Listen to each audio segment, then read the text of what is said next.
जय जय राम कथा, जय श्री कृष्ण कथा। जय जय राम जिसे श्रवण कर मिट जाता है, जिसे श्रवण कर मिट जाता है जन्म जन्म का व्यथा। जय जय राम कथा, जय श्री कृष्ण कथा, जय श्री राम कथा, जय श्री कृष्ण कथा। अब मैं आप लोगों को सुख सागर ग्रंथ का नवम स्कंध का चौथा अध्याय की कथा नभांग और अम्बरीश की कथा सुनाने जा रही हूँ। ध्यानपूर्वक सुनिएगा। अम्बरीश नाभांग थे हरि के प्यारे भक्त, तन मन से रहते सदा उनमें ही अनुरक्त। दुर्वासायति क्रोध करी भेजी कृत्याकाल, अम्बरीश मारन चली वही मरी तत्काल। श्री सुखदेव जी बोले, हे राजा परीक्षित, वैश्वत मनु के पुत्र नभग के सबसे छोटे पुत्र का नाम नभांग था। वे बड़े विद्वान थे तथा गुरुकुल में वास करते थे। उनके भाइयों ने पिता की सारी संपत्ति आपस में बांट ली और उसके लिए कुछ नहीं दिया। तब नभांग ने पूछा, भाइयों मेरे हिस्से में क्या दिया है? तब भाइयों ने कहा कि तुम्हारे हिस्से में तुम्हें पिताजी को देते हैं। तब नभांग ने अपने पिताजी से कहा कि मेरे भाइयों ने मेरे हिस्से में केवल आपको ही दिया है। तब पिताजी ने कहा, बेटा तुम कोई चिंता न करो। अंगिरस गोत्र के एक ब्राह्मण एक बड़ा यज्ञ कर रहे हैं, किंतु वे प्रत्येक 6वें दिन अपने कर्म में भूल कर जाते हैं। तुम जाकर उन्हें ठीक कर्म बतलाओ और जब वे स्वर्ग को जाने लगेंगे तब यज्ञ का बचा हुआ धन तुम्हें दे देंगे। नभांग ने अपने पिता की आज्ञा अनुसार ऐसा ही किया। यज्ञ समाप्त होने पर ब्राह्मण लोग स्वर्ग को चले गए। नभांग उस बचे हुए यज्ञ के शेष भाग को जब लेने लगा तब एक काले रंग का पुरुष उत्तर दिशा से आया और बोला, रे नभांग, यज्ञ भूमि का बचा हुआ शेष भाग तो मेरा होता है। नभांग ने कहा, हे पुरुष, ऋषियों ने यह भाग मुझे दिया है। तब उस पुरुष ने कहा, हम दोनों के इस झगड़े का निपटारा तुम्हारे पिता स्वयं कर देंगे। तुम्हारे पिताजी जिसका भाग बतलाएंगे वही स्वीकार है। नभांग लौटकर अपने पिता के पास गया और जाकर अपना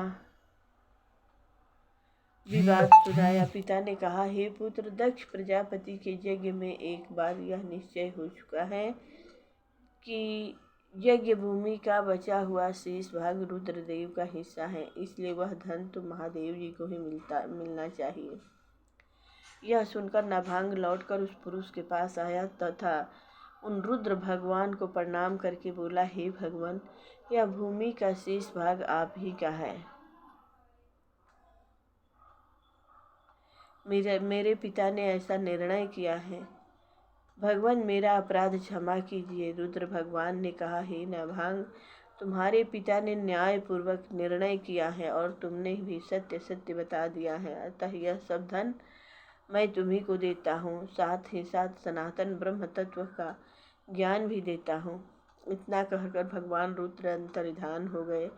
जो पुरुष प्रातः तथा सांझ काल इस कथा का स्मरण करता है वह प्रतिभाशाली तथा वेदज्ञ होने के साथ साथ अपने स्वरूप का भी ज्ञान प्राप्त करता है।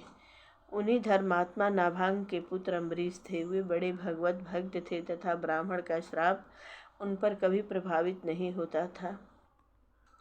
राजा परीक्षित ने पूछा, हे ब्रह्मदेव, मुझे राजा अम्बरीश का चरित्र सुनाइए। ब्राह्मण ने उन्हें क्यों श्राप दिया था और किस प्रकार उनका उस श्राप से हित नहीं हुआ। श्री सुखदेव जी बोले, हे राजन, राजा अम्बरीश सारी पृथ्वी के स्वामी तथा अतुल्य ऐश्वर्यवान थे, किंतु वे इन सबको नस्वान समझकर भगवत भजन में ही लीन रहते थे। सर्वदा भगवान श्री कृष्णचंद्र के चरणों का स्मरण करते रहते थे। उनकी वाणी भगवान की कथा वार्ताओं में आनंद लेती थी। हाथ मंदिर झाड़ने बहारने में आनंद लेते थे। उनके नेत्र भगवान के दर्शनों में रमे रहते थे। उनकी संपूर्ण इंद्रियां भगवान में ही लीन रहती थी। उन्होंने धन्य धन्व नामक निर्मल प्रदेश में सरस्वती नदी तट पर वशिष्ठ, अस्ति, गौतम आदि आचार्यों के द्वारा बड़ी बड़ी दक्षिणाओं वाले अनेकों अश्वमेघ यज्ञ किए तथा यज्ञपति भगवान श्री कृष्ण चंद्र को प्रसन्न किया। राजा अम्बरीश घर, स्त्री, पुत्र तथा अतुल धनराज सबको छोड़कर भगवान के भजन में ही लीन रहते थे। राजा अम्बरीश की भक्ति से प्रसन्न होकर उनकी रक्षा के लिए भगवान ने अपना चक्र सुदर्शन नियुक्त कर दिया था, जो सदा उनकी रक्षा करता रहता था। राजा अम्बरीश की पत्नी भी उन्हीं के समान थी। एक समय राजा अम्बरीश ने भगवान श्री कृष्ण की आराधना के हेतु 1 वर्ष तक द्वादशी प्रधान एकादशी व्रत का नियम धारण किया। व्रत की समाप्ति पर कार्तिक मास में उन्होंने 3 रात्रि का उपवास लेकर यमुना जी में स्नान करने के लिए मधुवन में भगवान श्री कृष्ण चंद्र की आराधना की। पूजा करने के पश्चात ब्राह्मणों को भोजन कराया तथा 60 करोड़ गौवें स्वर्ण के सिंह वाली और चांदी के खुरों वाली दान की। जब ब्राह्मण लोग दान लेकर संतुष्ट हो चुके तब राजा ब्राह्मणों की आज्ञा से व्रत का पारण करने को प्रस्तुत हुए। उस समय वहाँ अतिथि रूप में दुर्वासा ऋषि पधारे। दुर्वासा जी को देखते ही राजा अम्बरीश व्रत का पान किए बिना ही उठ खड़े हुए, उन्हें बैठने को आसन दिया और उनकी पूजा की। तत्पश्चात उन्होंने उनसे भोजन की प्रार्थना की। दुर्वासा जी ने राजा की प्रार्थना स्वीकार करके स्नान आदि के लिए नदी तट पर चले आए। उन्हें नित्य कर्म में बहुत देर लग गई। इधर द्वादशी केवल 1 घड़ी शेष रह गई थी। राजा अम्बरीश बड़े धर्म संकट में पड़े। उन्होंने ब्राह्मणों से परामर्श किया तो ब्राह्मणों ने कहा कि अतिथि को भोजन कराए बिना स्वयं भोजन कर लेना तथा द्वादशी में पारण न करना दोनों ही दोष हैं।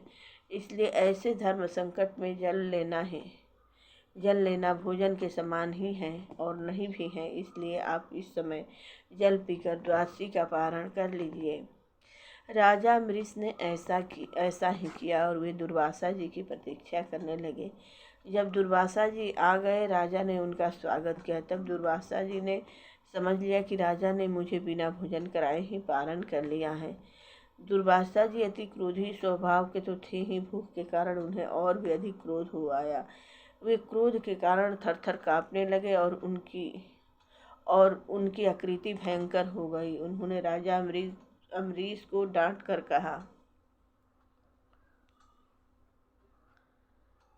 तू बड़ा ही क्रूर है, लक्ष्मी के मद में चूर रहता है, भगवान की भक्ति का पाखंड रचता है। तूने आज धर्म का उल्लंघन करके अतिथि को बिना भोजन कराए स्वयं खा लिया है।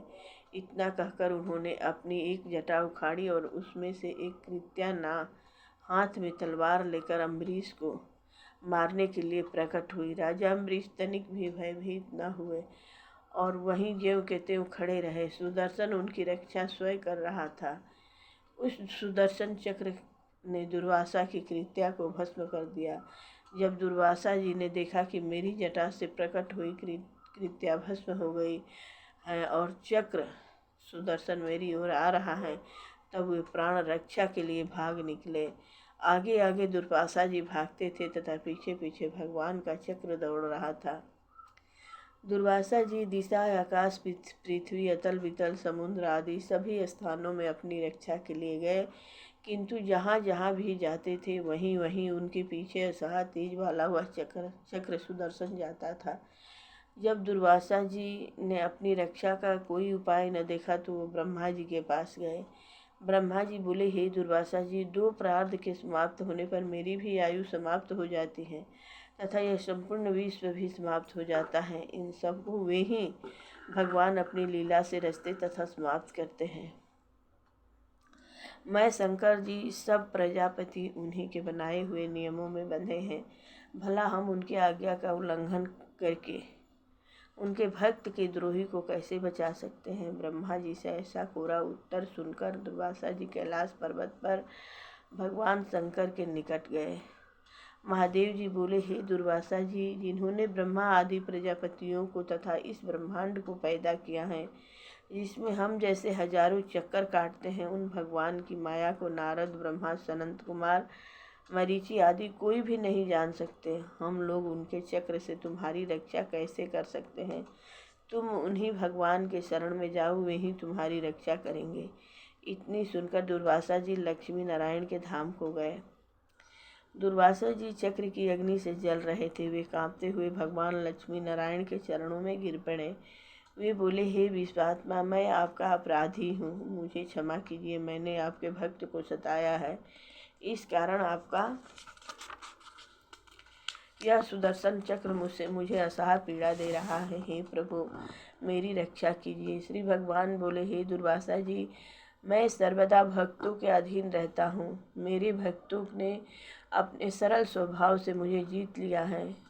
भक्तजन मुझे प्यार करते हैं और मैं उन्हें प्यार करता हूँ। अतः अपने साधु स्वभाव वाले भक्तों को त्याग कर मैं न तो अपने को स्वयं चाहता हूँ और न अपनी प्यारी लक्ष्मी को ही चाहता हूँ। जो मेरे प्रेमी भक्त घर बार स्त्री पुत्र तथा लोक परलोक को त्याग कर केवल मेरी शरण में हैं, उन्हें मैं कैसे त्याग सकता हूँ। पतिव्रता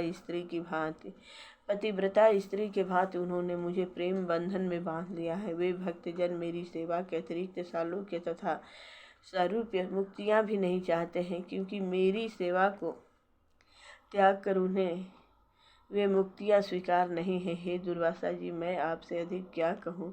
मेरे भक्त तो मेरे हृदय में निवास करते हैं, मेरे अतिरिक्त वे और कुछ नहीं जानते। इसी प्रकार उनके अतिरिक्त मैं भी कुछ नहीं जानता हूँ। हे दुर्वासा जी, इसका एक उपाय है कि आप उसी मेरे भक्त के पास जाइए, उसी से क्षमा याचना करके अपने कष्ट का निवारण कीजिए। दुर्वासा जी के दुख का निवारण। 5वां अध्याय। अम्बरीश निज भक्त की किन्हीं रक्षा राम, दुर्वासा भागत फिरे तीन लोक के धाम। अम्बरीश की शरण में गए मुनि घबराए, चक्र रोक नृप ने लिए मुनि के प्राण बचाए। श्री सुखदेव जी बोले, हे राजा परीक्षित, भगवान के आज्ञा अनुसार दुर्वासा मुनि राजा अम्बरीश के निकट गए और उनके पैरों में गिर पड़े। राजा अम्बरीश दुर्वासा जी की इस दयनीय दशा को देखकर अत्यंत दुखी हुए और दयावश भगवान के चक्र की स्तुति करने लगे। जय ही प्रभु। अम्बरीश जी बोले, हे चक्र सुदर्शन, आप साक्षात अग्नि हैं, आप ही सूर्य चंद्रमा हैं, आप पंचभूत तथा इंद्रियों के स्वामी हैं, आप हजारों दांत वाले हैं, मेरा आपको नमस्कार है। आप इस ब्राह्मण को क्षमा कीजिए। आप परमात्मा के तेज हैं, मर्यादा रक्षक हैं, असुरों को भस्म करने वाले अग्नि हैं, आपको नमस्कार है। मैंने कुछ भी दान यज्ञ तथा धर्म का पालन किया हो और यदि मैं ब्राह्मण भक्त हो तो दुर्वासा जी का ताप मिट जाए। यदि मैं सब प्राणियों का आत्म रूप से देखता हूँ तो भगवान मुझ पर प्रसन्न हो और दुर्वासा जी का कष्ट दूर हो जाए। श्री सुखदेव जी बोले, राजा अम्बरीश के इस प्रकार प्रार्थना करने पर सुदर्शन चक्र शांत हो गया और दुर्वासा जी का ताप मिट गया और वे राजा को आशीर्वाद देते हुए बोले, हे राजन, मैंने आज भगवान के भक्तों का प्रभाव देख लिया। मैंने आपका अपराध किया, किंतु फिर भी आपने मेरे दुख को दूर किया। भक्त का हृदय कितना उदार है। हे राजन, आपने मुझे प्राणदान देकर मुझ पर बड़ी कृपा की है। हे राजा परीक्षित, दुर्वासा जी को भागते भागते 1 वर्ष का समय हो गया था। राजा अम्बरीश ने भी तब तक भोजन नहीं किए। उन्होंने दुर्वासा जी को भोजन करा के ही भोजन किया।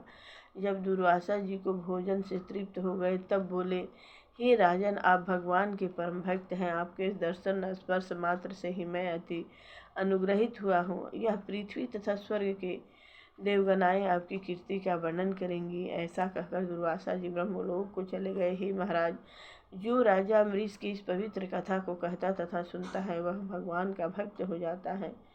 प्रेम से बोलिए, मंगलमय भगवान की जय। श्री भागवत भगवान